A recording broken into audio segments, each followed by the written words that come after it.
Situé dans la partie septentrionale de la République du Congo, le département de la Cuvette couvre environ 48 250 km² et compte près de 316 599 habitants selon les estimations du recensement national récent.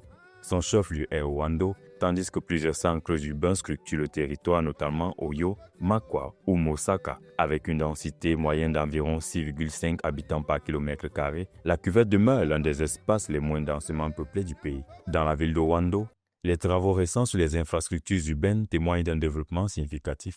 Pour la ville de Ouando, 1000 mètres linéaires de voirie en pavé, 2037 mètres linéaires de voirie en grave latéritique compacté, 2821 mètres linéaires de caniveaux d'Allo, toutes sections confondues, 2447 mètres linéaires de reprofilage des exutoires naturels. À l'approche de l'élection présidentielle prévue le 15 mars 2026 en République du Congo, le département de la Cuvette, qui abrite la ville natale du président candidat Sassou Nguesso, constitue un territoire d'observation important des dynamiques politiques nationales.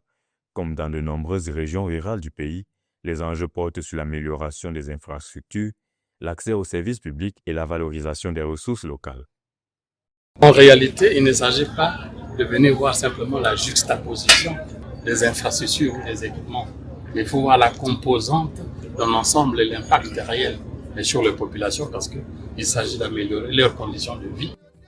Le département de la Cuvette comprend plusieurs districts dont Ouando, Bunji, Makwa, Ntoku, Oyo et Lukolela et repose sur une économie centrée sur l'agriculture, la pêche fluviale et l'exploitation forestière. Ces cours d'eau et zones marécageuses structurent l'occupation du territoire. La découverte récente des ressources pétrolières onshore avec un potentiel de plusieurs milliers de barils par jour offre de nouvelles perspectives économiques dans un contexte électoral marqué par la candidature du président sortant et la mobilisation politique.